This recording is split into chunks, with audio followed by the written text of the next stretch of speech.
On my 63rd birthday, my son drove me out to the country, dropped me off by a dilapidated shack and said, "This is your gift. You live here now." He left me deep in the sticks, but he couldn't have imagined who lived in the house next door, a neighbor who was already walking over to help. Hello, my dear listeners. Thank you for being here. If you enjoy stories like this, please subscribe to the channel and hit that like button. I always find it fascinating to read which cities and countries you're listening from, so don't hesitate to write a comment. Now, please get comfortable. Happy listening. In my life, until recently, I thought there hadn't been many events worth a long story. I always lived quietly, unnoticed. Even in my own condo, which my late husband Paul and I bought decades ago, I gradually became like a shadow, a piece of furniture that takes up space but is no longer seen. For the last 10 years, that condo hadn't truly belonged to me. It belonged to the bustling life of my son, Darren, and his wife, Tiffany. I occupied the smallest room, the one that used to be a storage closet. My books, Paul's photographs, the old armchair where he used to read the paper, it all slowly migrated there, giving way to the trendy, bright, and empty space that Tiffany loved so much. I didn't argue. Why bother? The main thing was for my son to be happy. Every morning of mine started the same way. I was up before everyone else, at 6 o'clock, careful not to make noise or interrupt their sleep. I tiptoed into the kitchen, started the grits for Darren, and brewed 2 different kinds of tea. Strong black tea for him, and some special herbal blend with petals and imported herbs for Tiffany, a concoction that always made my own throat tickle. I brewed simple black tea for myself and drank it alone in my room, just to stay out of sight. My Social Security check went straight into the joint checking account. "Mama, why do you need money?" Darren would say, awkwardly avoiding my gaze. "We buy everything together?" I would agree. Indeed, why? My clothes were worn-out hand-me-downs, and I rarely went out, only to the grocery store or the pharmacy. All my wishes had long since shriveled up, shrinking down to just one: seeing my son happy. I remember giving them all my savings, money I had been saving for cataract surgery, when Tiffany suddenly needed a new designer handbag. "Mommy, you understand," she cooed, wrapping her arms around my shoulders. "Darren's colleagues are all so high status at the office. I have to match. It's important for his career." Darren nodded, looking at me gratefully. I gave them the money, and later I just started buying stronger reading glasses. My opinion held no weight in the house. If I said the soup was too salty, Tiffany would purse her lips and say, "Mama, you're getting older. Your taste buds aren't what they used to be." If I tried to give my son advice based on my life experience, he would gently interrupt, "Mama, things are different now. We'll figure it out ourselves." They figured it out, and I was a function. The cook, the housekeeper, the interest-free ATM, an invisible woman whose presence was convenient but not necessary. Sometimes in the evenings, sitting in my armchair, I would look at Paul's photo and ask him, "Paul, did we raise our son right? He's a good boy, isn't he? It's just how life is now." My husband remained silent in the photograph, and I convinced myself that I was doing the right thing. After all, a mother should sacrifice herself for her child, shouldn't she? My 63rd birthday arrived just like that. As usual, I expected nothing. Maybe a small bouquet of daisies, which I loved, or a box of my favorite gourmet dark chocolate. In the morning, Tiffany was surprisingly affectionate. She even hugged me and chirped, "Happy birthday, Mommy. Darren and I have such a gift for you. You'll gasp." I confess, I melted. Something warm stirred inside, a forgotten feeling of childhood anticipation for a miracle. Darren was also unusually flustered, constantly checking his watch. "Get ready, Mama," he said. "We're going to pick up your gift." I put on my best dress, the only one that wasn't worn out, a simple gingham dress with a small floral print. I looked at myself in the mirror, an elderly woman with tired but, for this moment, somehow happy eyes. We got in the car. Tiffany stayed home, citing a headache. "You two go ahead without me," she said, waving. "You can tell me about it later." We drove for a long time. City streets turned into suburban highways. Then came the dreary fields and woods. At first, I tried to ask Darren where we were going, but he answered curtly, not looking at me. "It's a surprise, Mama. You'll see." I fell silent, looking out the window. My anxiety grew. This road wasn't leading to a resort, a spa, or any place where a person might celebrate a birthday. It was leading deep into the wilderness. Finally, we turned onto a broken dirt track. The car shook so violently my teeth rattled. All around were abandoned fields overgrown with weeds and crooked utility poles. And then a village appeared ahead, or rather, what was left of it. A few houses sunk into the ground, blackened by time. Not one of them looked lived in. Darren braked right next to the ugliest structure. It wasn't even a house, more like a shack with a sagging roof and windows boarded up with planks. Around it, weeds grew as tall as a man, and the fence was rotten. "We're here," he said flatly, turning off the engine. I was silent. I didn't understand. This simply couldn't be. It had to be a mistake, a cruel joke. Darren got out of the car, opened the trunk, and pulled out my old canvas bag, the one I used for weekend trips 20 years ago. It held a change of clothes, a robe, and a bar of soap. He set the bag on the ground next to a thicket of burdock. "There you go, Mama." He gestured with his hand toward the ruin. "This is your gift. Tiffany and I bought you a house, your own place, with fresh air. You'll live here. It'll be good for you." The words dropped into the deafening silence like stones into a deep well. I looked at him, my son, and didn't recognize him. His face was foreign, his eyes empty, glassy. There was no malice in them, no pity, nothing but exhaustion and irritation. "Darren," I whispered, my voice failing me. "What is this? Why?" "Mama, don't start," he grimaced. "We decided this would be best for everyone. You need a break from the city hustle, and we need our own space. Tiffany is pregnant." He tossed the last words out like an ace, an excuse for everything. He didn't even look at me. He was in a hurry. He got back in the car and slammed the door. I stood in the road, watching him through the windshield. He started the engine, and at that exact moment, when the roar of the engine ripped apart the dead silence of the country, something happened inside me. It wasn't rage or hurt or despair. It was something else. It was as if deep inside my chest, where for all those years only warm, forgiving love had resided, something clicked, loudly, distinctly, like the turning of a metal key in a rusted lock. Click. And in place of warmth came cold, absolute, crystal-clear ice. The car moved, raising a cloud of dust. I didn't cry. I didn't scream after him. I just watched as the silver side of his imported sedan shrank, turned into a dot, and vanished around the bend. The dust slowly settled. The smell of gasoline dissipated. All that remained was me, my old bag, and a dead house on the edge of a dead town, and a deafening silence. And in that silence, for the first time in years, I heard myself. Not the mother, not the mother-in-law, not the hired help, but myself, Evelyn Reed. And this Evelyn spoke to me in a very calm, very clear voice. "That's it. Enough." I understood that this wasn't the end, it was the beginning, and that no one would take my life from me anymore. I would take it back myself.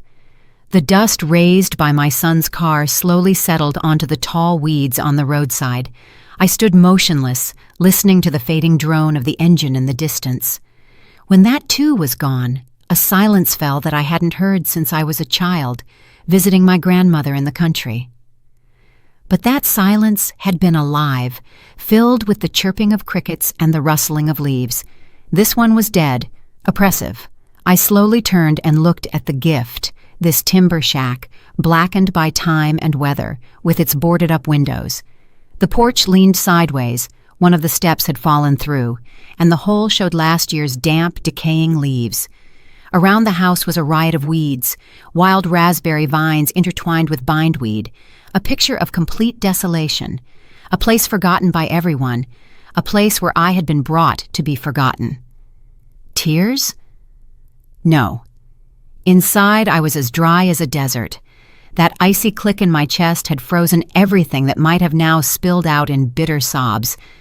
Despair remained somewhere back there, in the past life, in the car that had carried my son away. Here, on this abandoned land, all that remained was me and a cold, ringing clarity in my head. I approached the porch, automatically stepping around the rotten plank, and set my bag on the surviving edge. My gaze skimmed over this misery, but my mind was already far away in my bright, clean 3-bedroom condo on Peachtree Road, the very condo where Tiffany was probably already figuring out what color curtains to hang in my former room. My was the key word. The pathetic, orphaned look of this crippled house forced me to recall something I had tried not to think about all these years, just to keep from tempting fate. I remembered the words of my late husband, Paul. We were sitting in that same kitchen 10 years before he passed, and he, serious and unusually stern, placed documents in front of me. "Evie," he said then, looking me straight in the eye, "I'm going to the attorney tomorrow, and I'm transferring my share entirely to you so you will be the sole owner." I waved my hands then, asking, "Why, Paul? We're a family. We have a son." But he shook his head. "Son is one thing, but life is long. Anything can happen. You are all I have, and I need to be sure you always have a roof over your head, yours and no one else's." I didn't give it much thought then, but I did as he asked. And after his death, all the documents were filed in my name, Evelyn Reed, the sole and rightful owner. Darren didn't know about this. He was sure the condo was joint inheritance that would naturally pass to him eventually. I never disabused him of that notion. Why would I? It seemed petty, a lack of trust in my own son. How wrong I was. And then there was a second memory, even more important. About 5 years ago, I received notice of an inheritance. A third cousin of mine from Birmingham, Alabama, whom I had seen once in my early childhood, had passed away. Alone and childless, she left me her modest 1-bedroom apartment. I went there, handled all the paperwork, sold it quickly to the first buyers, and put the entire amount into a separate savings account at the bank. I didn't say a word to Darren or Tiffany. At the time, they were taking out a large loan for a new car. I knew what would happen if they found out about my money. It wouldn't be stolen, no. It would simply dissolve into urgent needs, into status, into their future, just as my retirement income, my old savings, and my health had dissolved. And I remained silent, not out of greed, but out of an instinct for self-preservation that I thought had long atrophied in me. This account was my untouchable reserve, my last line of defense that no one knew about. These thoughts flashed through my head, not as vague images, but as clear, sharp facts. It was as if someone had switched on a light in a dark closet, and I saw all the tools I had. I opened my bag. Darren must have packed it in a hurry. An old terry-cloth robe, slippers, towels, and a bar of laundry soap. And at the very bottom, among these simple belongings, lay my savior. An old flip phone that Tiffany contemptuously called a grandma phone. They had bought it for me a few years ago, so I could stay in touch. The simplest one, no internet, no extra features. They had no idea that its memory held the numbers that were now the most important thing in the world to me. I pressed the power button. The battery was almost full. I always kept it charged out of habit. But the screen showed no network signal. My heart, which until this moment had been beating steadily and coldly, fluttered for a second. Was it all for nothing? I looked around. The town was in a valley. I needed to get higher up. Without hesitation, I followed an overgrown path away from the house, up the slope of a small hill. My feet caught in the thistles, branches lashed my face, but I didn't notice. I walked, staring at the phone screen as if it were a compass. And finally, at the very top of the hill, where a solitary, crooked cedar tree stood, 2 faint signal bars appeared. Enough. I found the number for Mr. Harrison in the phone book. Bank. Mr. Harrison. He was the branch manager, the same age as my Paul. He had known me since my husband and I opened our first savings account together. I pressed call. The rings were long and drawn out. "Hello?" A familiar, slightly weary voice answered. Mr. Harrison, hello, it's Evelyn Reed. My voice was steady, without a single trembling note. I was surprised at myself. Evelyn? Good afternoon. How can I help you? Surprise was clear in his voice. I hadn't called him personally in years. Mr. Harrison, I need you to do a few things. Urgently. Right now, if possible. I'm listening. First, please immediately block all powers of attorney and access to my accounts that are in the name of my son, Darren Reed. Everything. No exceptions. A pause hung on the line. Are you sure, Evelyn? Absolutely, I cut in. Second, all my retirement deposits that come into the joint account card. I need you to immediately redirect them to my personal savings account. The one I opened 5 years ago, do you recall? Yes, of course I remember. It will be done. And third, completely block his access to viewing the balance of all my accounts. Complete financial isolation. From this minute on, all operations on my accounts must have my personal confirmation. Personal.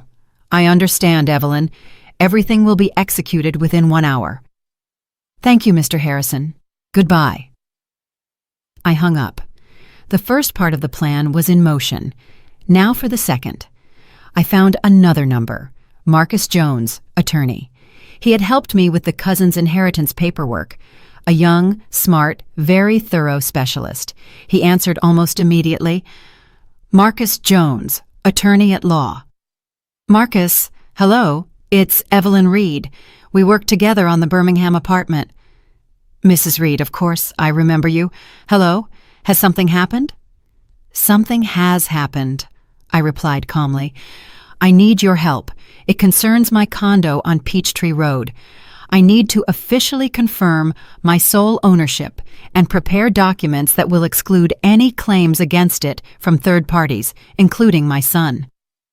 The lawyer paused for a second, processing the information. I understand. You want to completely secure your property, that's wise. Email me a copy of your ID and the property deeds, and I'll get started. I'll prepare an official cease and desist notice if required. I can't send anything right now. I'm out of town and I don't have the documents with me. They were all left in the condo. But can you start by making inquiries with the County Register of Deeds, pulling all the relevant files? Yes, absolutely. I can start immediately. You can count on me, Mrs. Reed. I am counting on you. Thank you. I lowered the phone. The cold in my chest hadn't gone away, but now it felt different. It wasn't the cold of shock. It was the cold of steel, the cold of a tool ready for work. I walked back down the hill to the house, and now it looked different. It no longer seemed like a grave to me. Rather, it was a temporary headquarters, a quiet, secluded place from which I would wage my bloodless war. And at this very moment, I knew that in my condo, in my living room, my son and his wife were probably drinking champagne, celebrating how cleverly they had pulled everything off. We finally got rid of the old lady, Tiffany would be saying, taking a sip. Now we can start the renovation and live like real people. They were celebrating their victory. They had no idea that they had just lost a war, without even knowing it had begun. I stood on the threshold of my new temporary refuge.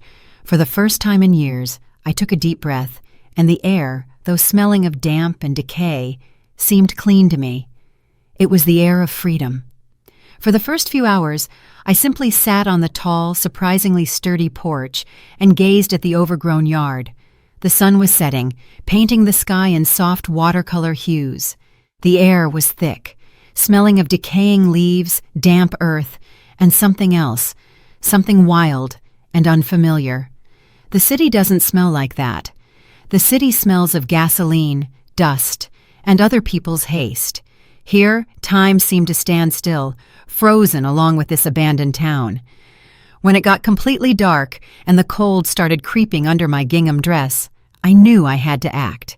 Sitting on the porch wouldn't warm me up or quench my thirst. The cold that had settled in my chest was internal. It gave me strength, but my body had its own demands. I carefully felt my way across the boards and entered the house. Inside, the air was even thicker. Dust, mouse droppings, and old compressed wood. The air was heavy, motionless.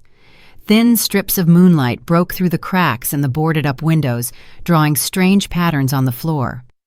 I took my old phone out of my bag and turned on the flashlight. The dim beam picked out a potbelly stove with chipped tiles, a table covered in a thick layer of gray dust, and an overturned stool. I felt no fear, only a strange, businesslike curiosity. It was as if I were taking over from the previous, very neglectful owner. I walked through the rooms. There were two of them. One had a sagging iron bed with a rusty spring. The other was empty. Only some rags lay in the corner. The floor creaked under every step, but it held firm. The house was old, but apparently built to last. It hadn't fallen apart. It had just fallen asleep. My first task was water. I went outside and used the flashlight to search the property. And a miracle. Behind the house, in the thickets of nettles, I found it. An old well with a frame darkened by time and a heavy oak windlass. The chain was rusty, but intact. I struggled to turn the handle. Something squeaked and groaned, but the chain descended. A minute later, I heard a dull splash. Water. There was water. This was my first small victory. I found an old, galvanized bucket on the porch, miraculously not rusted through, and after several attempts, managed to pull it up, full to the brim. The water was icy and smelled of silt, but it was clear. I carried the bucket into the house, feeling the muscles in my back ache from the unfamiliar strain. I spent the next 2 days working. I didn't think about Darren or Tiffany.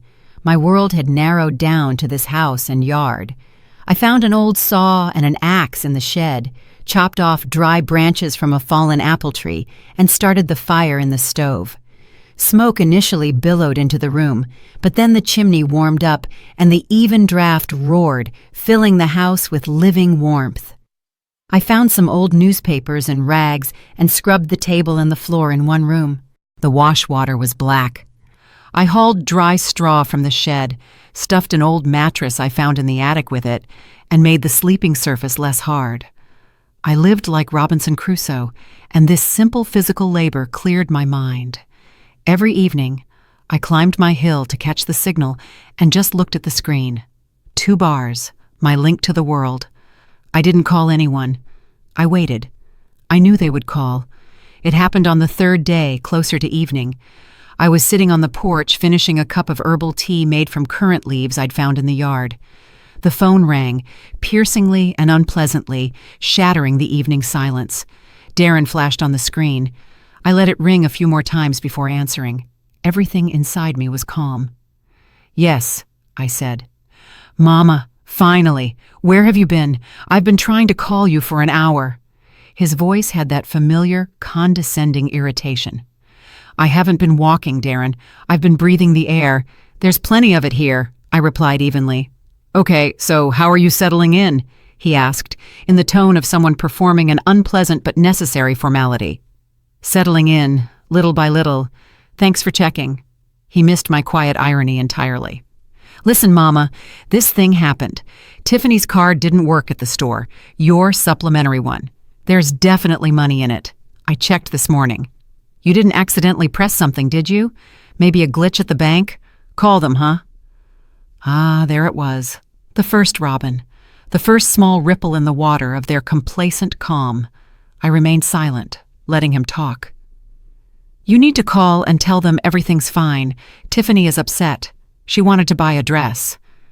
I imagined the scene, my daughter-in-law in a luxury boutique handing over my debit card, which had faithfully received my retirement money, and seeing the word declined on the terminal. Her surprise, then her indignation. How dare it? The old lady's account failed. "Mama, are you listening?" Darren rushed me. "I hear you," I said quietly. And then I heard him, apparently covering the phone with his hand, but not very well, saying to someone nearby, "I don't know. She's silent, just sitting there." In response, I heard Tiffany's voice, clear as the sound of breaking glass. I would know it anywhere. Contemptuous, hissing.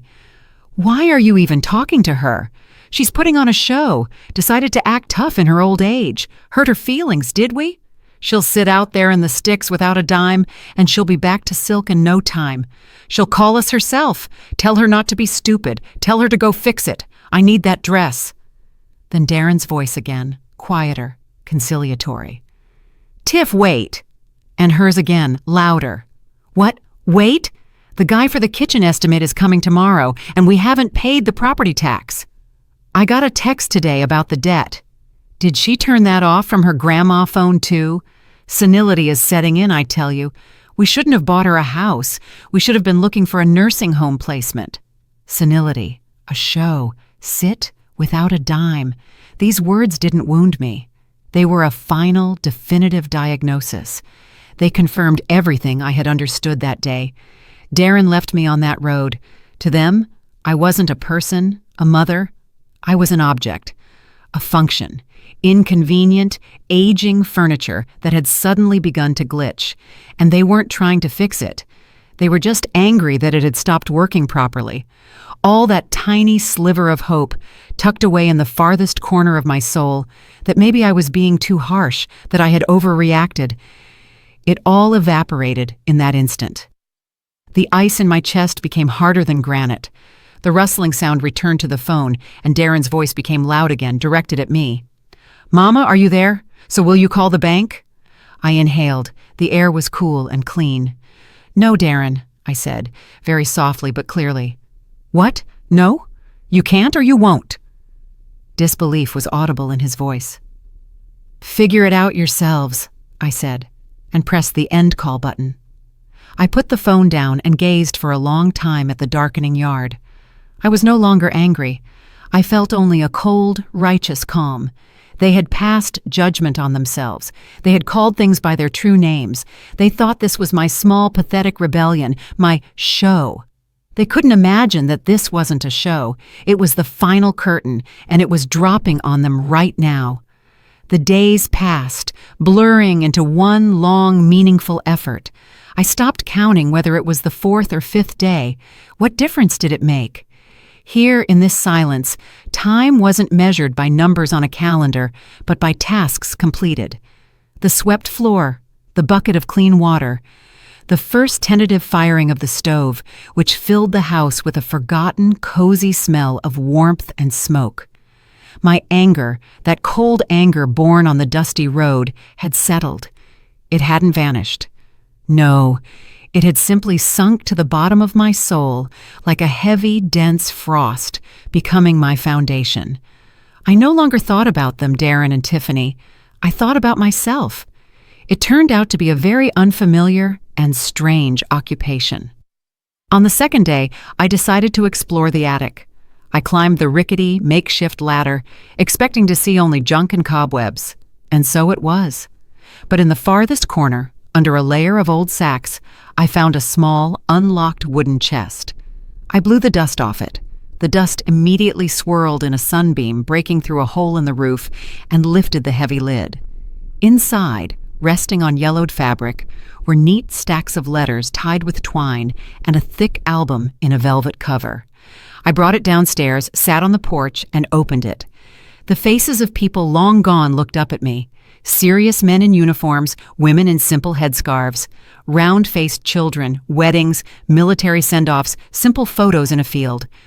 An entire life lived in this house stared at me from the faded photographs. I didn't know these people, but for some reason, I felt a strange kinship with them. They too had lived, worked, loved, and raised children on this land. I turned the pages and thought about my own album, the one left behind in the city, the thick blue one with photos of Paul and me, our wedding, Darren's birth, his first day of school, college. Here we are all together by the ocean. Darren is still just a boy building a sandcastle. And here are Paul and I alone in the park, a year before he passed. My condo wasn't just walls and square footage. It was an album, too, a repository of my life. Every cup, every book on the shelf, every scratch on the floor, it was a line in my story. The thought that people foreign to my spirit were now ruling there stung sharper than any reproach. I realized I wasn't fighting for property. I was fighting for my past, for the right to my own memory. With these thoughts, As usual, I climbed my communication hill toward evening. I decided to call my lawyer, Marcus Jones, to see if there was any news. I had no illusions. I knew such cases weren't settled quickly, but I needed to hear that the process was moving.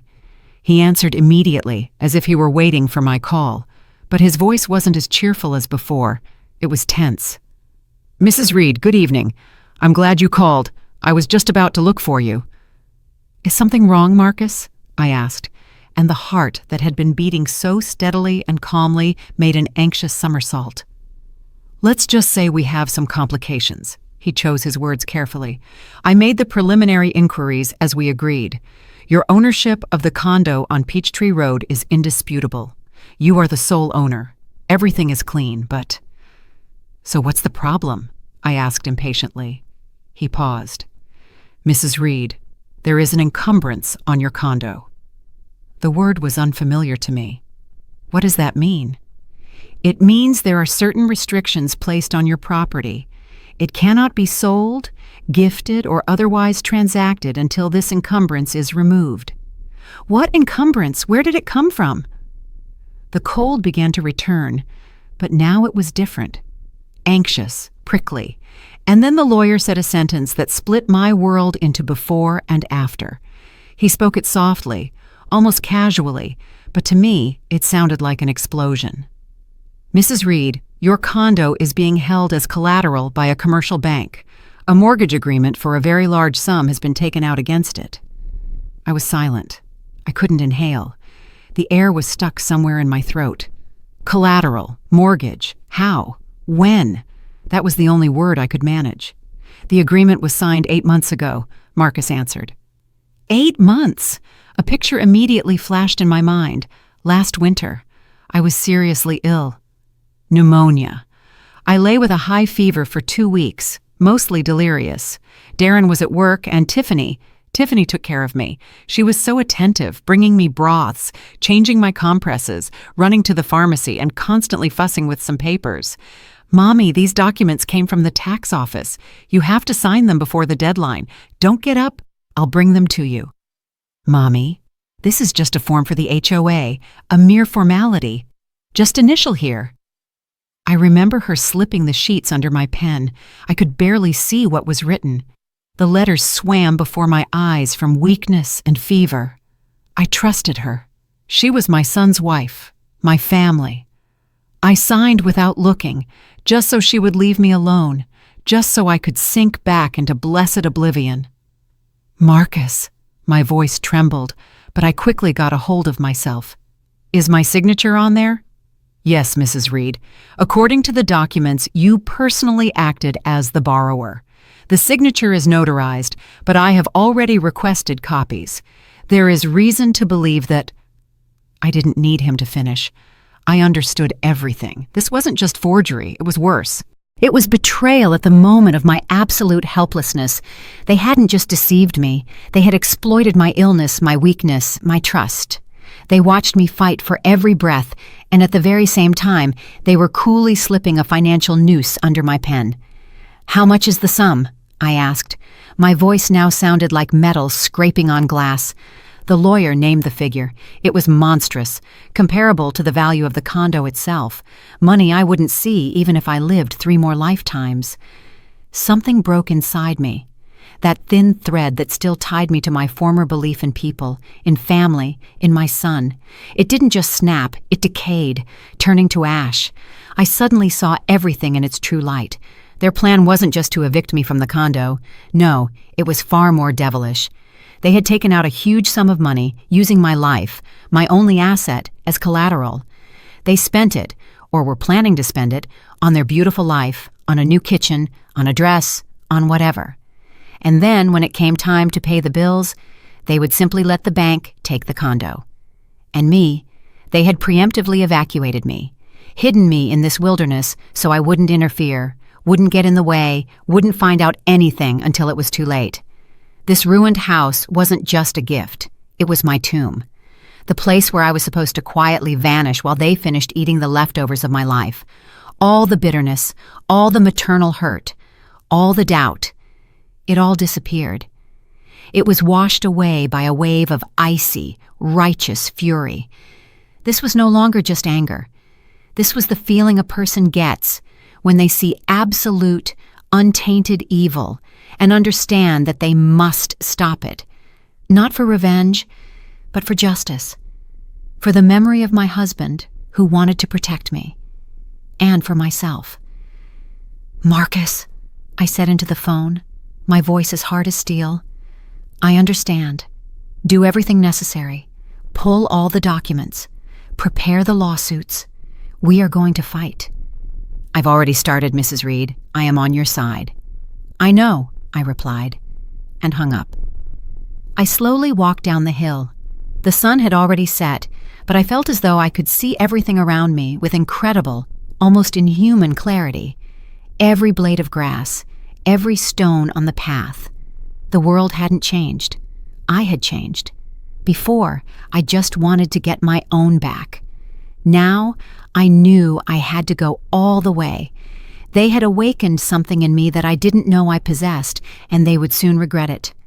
The news about the mortgage didn't break me. It tempered me, as if I had been plunged into icy water and then thrust into fire, and I hadn't cracked but had turned into steel. All these days, I thought I was fighting for my past, for memory, for fairness. Now I understood I was fighting for my future, for the right simply to live. The next few days passed in a haze, but it wasn't the fog of despair. It was the fog of extreme concentration. I stopped noticing the household inconveniences. The squeaky bed, the cold water, the meager food from old canned goods I'd found in the root cellar. All of it faded into the background. My body moved automatically, performing the necessary work, while my brain worked clearly and continuously, like a well-oiled machine. I tidied up the one room with the stove, scrubbing it until it was spotless. I found an old wooden table in the attic and cleaned it. It became my headquarters. Every evening I climbed the hill, and now it wasn't just a communication session. It was a war council, Marcus Jones and me. He became my eyes and ears in the city, in that life that was already dead to me. "Mrs. Reed, we have filed a complaint with the district attorney's office regarding mortgage fraud," he reported in his calm, professional voice. "I also sent an official notification to the bank attaching medical records of your condition during the period the agreement was signed. The bank is obligated to begin an internal investigation." "Good," I said. "What's next?" "Next, Mrs. Reed, we wait. The first shots have been fired. Just keep busy. They will reveal themselves." And I kept busy. I found an old shovel in the shed and began turning over a small patch of earth in front of the house, clearing it of years of weeds.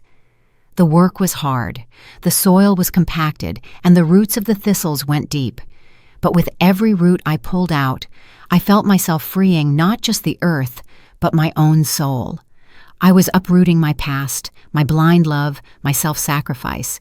It was painful but necessary. And then, on the 5th day after our conversation about the mortgage, the bomb dropped. In the evening, as usual, I spoke with Marcus, but this time his voice sounded different. It held a note of restrained triumph. "Well now, Mrs. Reed," he began without preamble. "The ice has broken. This morning a courier delivered a certified letter to your old address for your son and his wife." I pictured it. Morning. They're drinking coffee in my kitchen, discussing what color cabinets to order. A knock at the door, the courier. They sign for it, casually open the thick envelope. "What was in the letter?" I asked. "An official notice from me as your legal representative. It states your full and sole right to the condo, warning that any attempt to transact business with it will be legally blocked. And most importantly, it includes a demand for them to provide an explanation within 24 hours regarding the mortgage agreement, which we assert was fraudulently concluded." I was silent, taking in his words. "But that's not all," he continued. "This same morning, the bank's security department, having received my documents, reacted harshly. All accounts to which your son had access, including credit cards and joint savings funds, were frozen pending investigation. Mr. Harrison personally oversaw it." Frozen. What a precise word. Their world, built on my money and my betrayed trust, was covered in a sheet of ice. "Did they try to do anything?" I asked, already knowing the answer. "Oh yes," the lawyer chuckled. "The bank called me. First, your son rushed in, screaming, demanding, threatening, when they calmly explained that he wouldn't get a dime until the fraud investigation was complete. They say he turned pale and left. An hour later, his wife came to the bank and threw a fit, demanding to see the manager, screaming about consumer rights, threatening to sue the bank. They politely showed her the door. Their world is collapsing, Mrs. Reed, faster than they expected." I sat on the hilltop, the wind whipping through my hair. I looked at my abandoned town, at the dark silhouettes of the houses, and I felt no malice. I felt the restoration of the natural order of things. Justice isn't revenge. It's simply putting everything back in its rightful place. And then my phone rang again. Darren's number. I hung up with Marcus and answered my son's call. "Mama, what did you do?" That wasn't the voice of my Darren. The soft, slightly condescending tone he had used with me for the past few years was gone. This was a shriek, high-pitched, breaking, full of animal terror. I remained silent. "Are you crazy? We got some papers from an attorney. The bank blocked all the cards, everything. We don't even have money for groceries. Did you decide to ruin us?" He was breathless with rage and panic. In the background, I could hear Tiffany's sobs. Not quiet, bitter tears, but loud, dramatic, hysterical wails. "Do you understand what you're doing?" he cried. "Tiffany is sick. She can't be stressed. And you're trying to destroy our lives because of your old age senility?" "I didn't do anything, Darren," I answered softly and calmly. The contrast between his screaming and my whisper seemed to deafen him. He fell silent. "You did all this. You and your wife." "What? What did we do? We gave you a gift, bought you a house, and you repay us like this?" "You tried to steal my condo, Darren. You took out a mortgage against it while I was dying sick. You dumped me here so I wouldn't find out until the bank took my home. That's what you did." A dead silence hung on the other end of the line, just as dead as the silence in this town. I could only hear his heavy, ragged breathing. He hadn't expected this. He thought I knew nothing. He thought it was just hurt feelings, just a show. But it turned out to be a verdict. "Mama," he finally rasped, and a pitiful, fawning note appeared in his voice. "Mommy, this is all wrong. It's a mistake, a misunderstanding. We'll explain everything. How about you call it all off, huh? Withdraw all those papers. We'll come and talk." "Come on over," I said. "Really?" Hope crept into his voice. "You'll call it all off?" "No," I said. "Come on over. I'm waiting for you." I hung up. That was it. Now they knew. They knew this wasn't a tantrum or hurt feelings. This was war. And they knew that I knew their darkest secret. Now their panic would turn into despair, and despair pushes people toward the most insane actions. I walked down the hill. The night was dark, but I walked with assurance. I knew they would come, and I was ready. They arrived the next day, close to noon. I heard them long before I saw them. The roar of an engine that fiercely and inappropriately tore apart the quiet of this sleepy town, and the screech of tires right next to my house. Dust rose in a column, settling on the wild currant bushes. I didn't move. I sat on the same porch where they had dumped me a few days earlier, cleaning new potatoes with an old knife, tiny ones, the size of quail eggs, that I'd found in the overgrown garden. My lunch. The car door slammed almost simultaneously. Darren jumped out first, pale, haggard, with dark circles under his eyes. He was wearing an expensive shirt, but it was crumpled, as if he had slept in it. Tiffany emerged slower behind him. Her face was puffy, her makeup smeared, but she was still trying to hold her head high with that look of disgusted superiority that had become second nature to her. They stopped a few feet from the porch, staring at me. I didn't lift my head, continuing to carefully slice the thin skin off a potato. This simple, monotonous work grounded me, preventing emotions from taking over. I was not a participant in the drama, but an observer. "Mama," Darren began. His voice was hoarse, pleading. He took a step forward, extending his hands as if to hug me. I didn't pull away. I just kept looking at my hands. "Mommy, what is this? Why are you doing this to us?"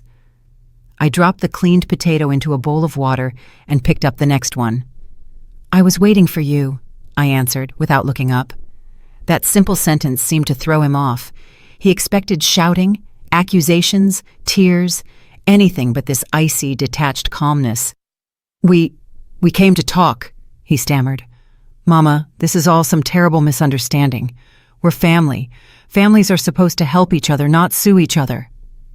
He spoke rehearsed words, correct but empty. There wasn't a drop of sincerity in them, only fear. Fear of losing everything he thought was his by right. At that point, Tiffany's patience snapped. She stepped forward, pushing Darren aside. "Enough with this circus," she hissed, her face contorted with malice. "Have you completely lost your mind in your old age? Did you go feral out here in the sticks? What right did you have to block our accounts? Who gave you that right?" She was practically screaming. Her voice, thin and unpleasant, assaulted my ears. "Do you even realize what you've done?" she continued, pointing her perfectly manicured finger at me. "You're embarrassing us. We had to cancel the kitchen order. Cancel it. People are laughing at us. And me? I'm not supposed to be stressed. The doctor forbade it. I'm carrying your grandchild, and you're driving us into poverty." She threw down her ace card, the pregnancy. Previously, that single word would have made me forget myself and rush to fulfill their every whim. But not now. The ice in my chest didn't even tremble. I slowly lifted my eyes to her, just looking, long, intently, without blinking, as one looks at an unfamiliar, unpleasant object. My gaze made her stop short. She faltered, fell silent, but then immediately recollected herself, and her face flushed with anger again. Darren jumped in, trying again to play the role of peacemaker. "Mama, seriously. Tiffany is right. She can't be nervous. Please, let's just resolve this nicely. I know you're hurt. We understand. We were wrong. Maybe this house wasn't the best gift, but we'll fix everything. We'll take it all back. Just call your lawyer. Tell him you've changed your mind right now. Here, take my phone." He held out his shiny smartphone to me, as if it were that simple. Call, and all their lies, all their betrayal would disappear, wiped away like writing in the sand. I put the knife and the last potato in the bowl, wiped my hands on an old apron, and slowly stood up. I was now on the same level as them. They stood on the ground. I was a step higher, on my porch. "You want me to call it all off?" I asked quietly. "Yes, yes, Mommy," Darren readily nodded. Tiffany watched me defiantly, her lips pressed tight. "So, I can give you my retirement money, my condo, my life all over again?" "Mama, don't exaggerate," Darren grimaced. "The condo is ours together, and we would have always taken care of you." "Like you took care of me when I was sick?" I asked, and my voice became even quieter. But in the silence that followed, it sounded deafening. They froze. I shifted my gaze to Tiffany. She instinctively took a tiny step backward. "I remember everything, Tiff," I said, calling her by the name she liked for the first time in years. "I remember you sitting by my bedside. I remember your caring hands. And I remember the papers you slipped me, telling me they were for the tax office, for the HOA, a mere formality." Tiffany's face went white as a sheet. Her spite, her rage, her confidence, it all slid off her like bad makeup in the rain. Only naked animal fear remained. Darren looked from me to his wife, not understanding. "Mama, what are you talking about?" I looked at my son again. There was fear in his eyes, but also incomprehension. Maybe he really hadn't known all the details.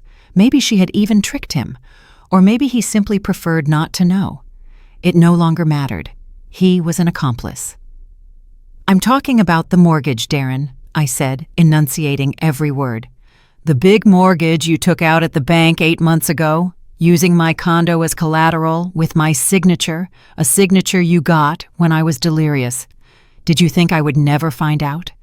Did you think I would quietly die here in this shack, and the bank would simply take my home for your debts?"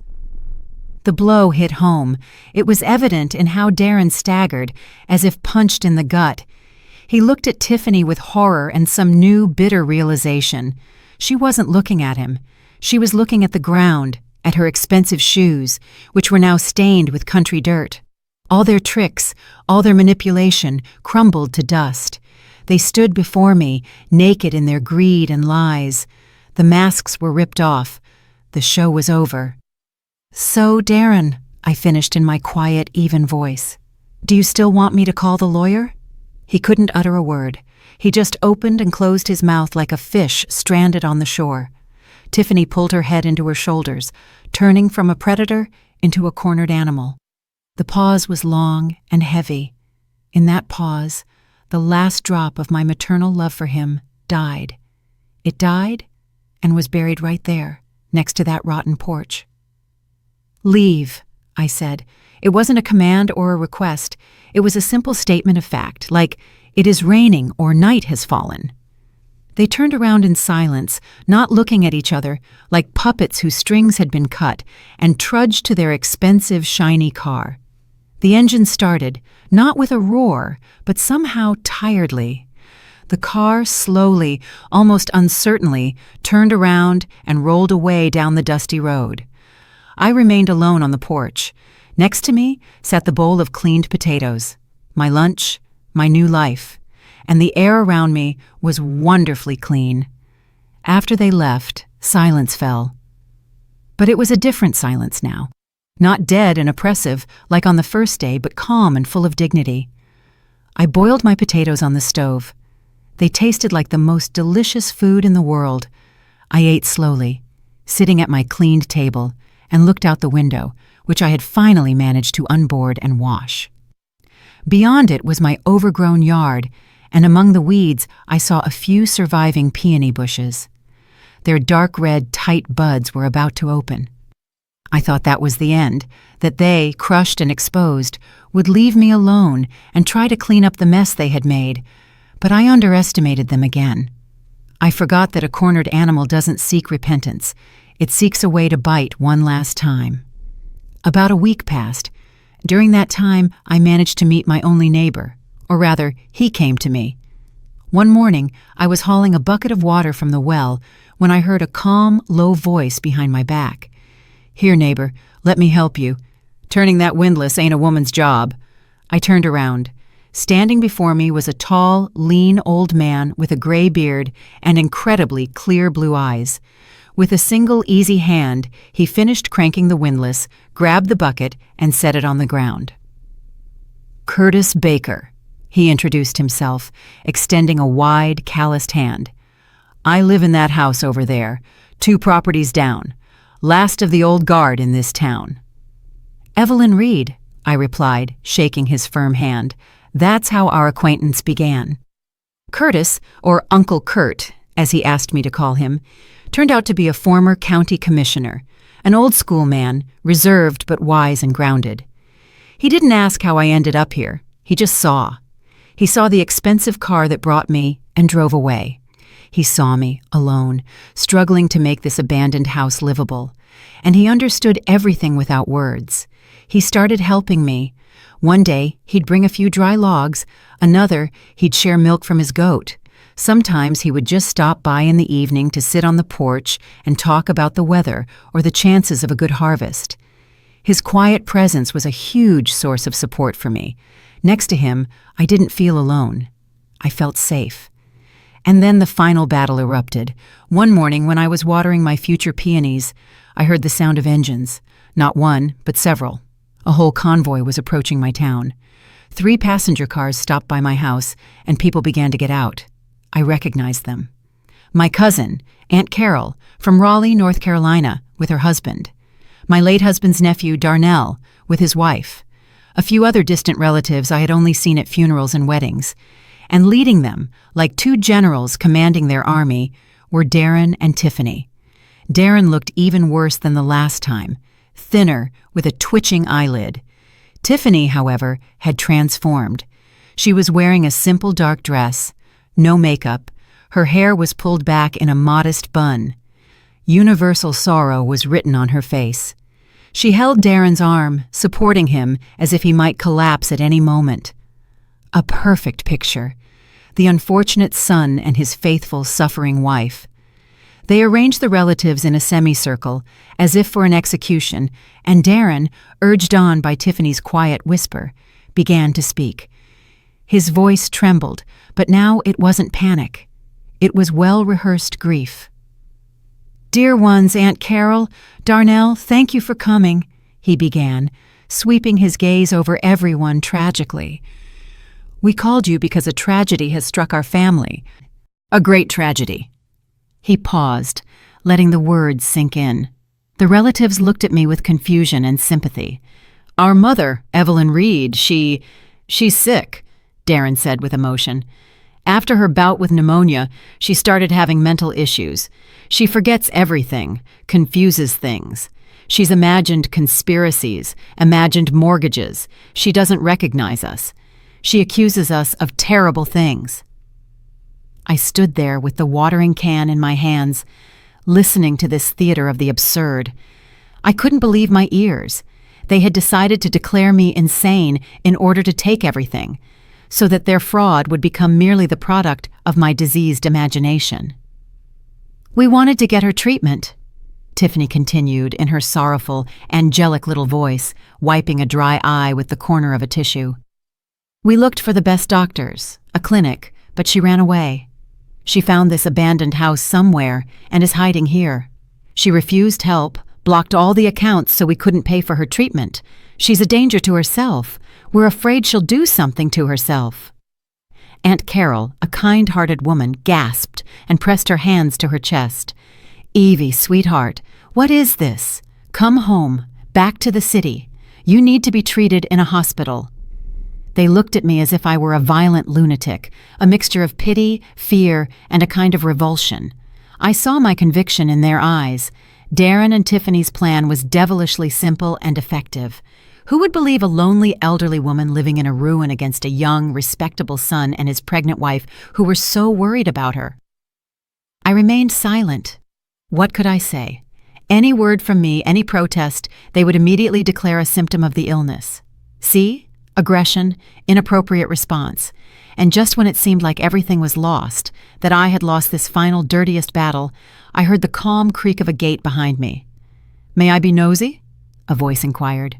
"What's this gathering about?" Everyone turned around. Uncle Kurt stood on the path. He was in his usual work clothes, but he stood straight as a general. His clear blue eyes surveyed the entire delegation, stopped at Darren and Tiffany, and finally rested on me. "And you, excuse me, who are you?" Tiffany asked haughtily, looking him up and down. "Me? I'm the neighbor," he replied calmly. "Curtis Baker. And who are you nice folks who came here to scare this woman with a whole crowd?" "We're her relatives," Darren yelled hotly, "and we came to rescue her. She's not right in the head." Uncle Kurt slowly walked over and stood next to me. He wasn't looking at me, but I felt his solid presence. "Not right in the head, you say?" He squinted at Darren. "Strange. I've been talking to Evelyn Reed for a week now, and I see a perfectly sane, clear-headed, and very strong woman. A woman her own son brought out on her birthday and threw out in this shack like useless garbage. I saw it with my own eyes." The relatives murmured. Aunt Carol looked at Darren with doubt. "And I also see a woman," Uncle Kurt continued, his voice growing firmer, "who is turning this shack into a home all by herself, without any help from anyone. She lit the stove, cleaned up, and she's working the garden. Is that how crazy people behave? To me, that's how people behave when everything has been taken from them. But they couldn't take the most important thing, the will to live." He took a step closer to the delegation. "And as for you two young folks," he shifted his gaze to Tiffany, "you seem strange to me. You came in an expensive car, dressed to the nines, but you say your mother cut off all your funds. How did you get here? On your last dime? And you don't look like grieving children. You look more like con artists who came to shake down an old woman for her last bit of cash. Only instead of threats, you're using tears and lies." He spoke the last words loudly and distinctly, and they hit their target. The relatives who had come with sympathy for Darren were now looking at him and Tiffany with suspicion. Their well-planned show was collapsing before their eyes. Aunt Carol walked over to me. "Evie, is it true? He kicked you out?" I quietly nodded, and that was enough. All their lies burst like a soap bubble. The relatives began to whisper, casting angry, judging glances at Darren and Tiffany. Darnell, the nephew, a big man, walked up to Darren. "What in the world are you doing, you scumbag?" he growled. "Decided to drive your own mother to her grave?" Darren backed away. Tiffany grabbed his arm and pulled him toward the car. Their public trial had turned into their public shame. They fled, running under the scornful stares of the very people they had brought as their judges. The cars turned around one after another and drove away. Finally, only Uncle Kurt and I remained on the road. I turned to him. "Thank you," I whispered. He just smiled into his gray beard. "Don't mention it, neighbor. Telling the truth isn't help. It's a duty." I watched the dust from their cars settle on the road, and I knew this was the end, the absolute end. They hadn't lost in court or at the bank. They had lost here on this land, in front of simple people, and this defeat was worse for them than any financial crash. It was moral bankruptcy, complete and utter. The dust on the road settled, and with it, the dust of my past life settled too. Since that day, when my relatives came to witness my shame, only for it to turn into my son's shame, I never heard from them again. Marcus Jones, my loyal attorney, saw the case through to the end. The bank recognized the mortgage agreement as fraudulent, especially after several relatives agreed to testify about Darren and Tiffany's strange behavior and their attempt to declare me incompetent. All charges against me were dropped. I didn't bother to find out what happened to them next. I only know that they faced criminal charges for fraud and had to deal with the consequences of their actions without my help, without my money, and without my forgiveness. Their world, built on lies, crumbled, burying them under its ruins. And my life was just beginning at 63. The first thing I did, once all the legal formalities were settled, was sell the condo on Peachtree Road, without regret. I went there one last time to pick up my most valuable possessions: the photo album, a few books, and Paul's old armchair. Walking through the empty, echoing rooms, I felt no nostalgia. This place had ceased to be my home. It had become just a piece of property, cold and foreign. My home was here now, in this quiet, abandoned town. The money from the sale, combined with the funds in my secret savings account, I invested in reliable, if not highly profitable, assets, as Marcus advised. This gave me the main thing: certainty. The certainty that I would never again have to depend on anyone, that I could pay for my own treatment if needed, for firewood in winter, and for a new roof for my house. I started building. Not literally, of course. I hired a crew from the nearby county seat, 2 smart, sober men. They replaced my roof, installed new wooden windows, built a new stove, a real old-fashioned one with a hearth, and constructed a new, sturdy porch that no longer creaked or wobbled. I didn't supervise them. I worked alongside them, fetching, painting, cleaning. They looked at me with surprise at first, and then with respect. "Evelyn, you're something else," their foreman Mitch told me. "You've got a backbone most men don't." I just smiled. I hadn't known I had a backbone. All my life I thought I was soft and yielding. It turned out that a core had been inside me all along. It just hadn't been allowed to show. The house was transformed before my eyes. From a black, gloomy shack, it turned into a cozy, bright cabin. I whitewashed the walls myself, hung simple gingham curtains with tiny floral patterns on the windows, placed Paul's armchair in the corner, arranged my books on the shelves, and the house came alive. It began to breathe. In the spring, I took on the garden. Uncle Kurt helped me uproot the old, diseased trees and lay out a vegetable patch. For the first time in my life, I planted potatoes, carrots, and onions myself, caring for every sprout like a small child. And the earth, sensing the care, answered me with unprecedented generosity. My peonies, which I first saw that day, grew into a huge, lush bush and bloomed so gorgeously it took my breath away. I remembered how my grandmother taught me to embroider as a child. I found the hoops in the old chest, bought thread and canvas in town, and in the evenings, sitting by the warm stove, I began to embroider. Simple patterns, flowers, birds, ornaments. My fingers, it turned out, remembered. This monotonous work was soothing. It put my thoughts in order. I no longer talked to Paul's photograph. I felt that he was right here, and he would have been proud of me. Uncle Kurt and I became true friends. We didn't pry into each other's souls, but we understood everything without words. In the evenings, he often stopped by for tea with the herbs we gathered together in the woods. We sat on my new porch, drank tea from old earthenware cups, and were silent, watching the sunset. And that silence was filled with more meaning than all the conversations I had had over the past 10 years. Sometimes I thought about my son, but it was no longer pain or resentment. It was compassion, as one feels for a lost stranger. I raised him, I gave him everything I could, but I couldn't instill in him what he lacked: a conscience. And that wasn't my fault. It was his choice. I let him go, mentally cutting the last thread that still connected me to him. He was no longer my duty, my pain, my responsibility.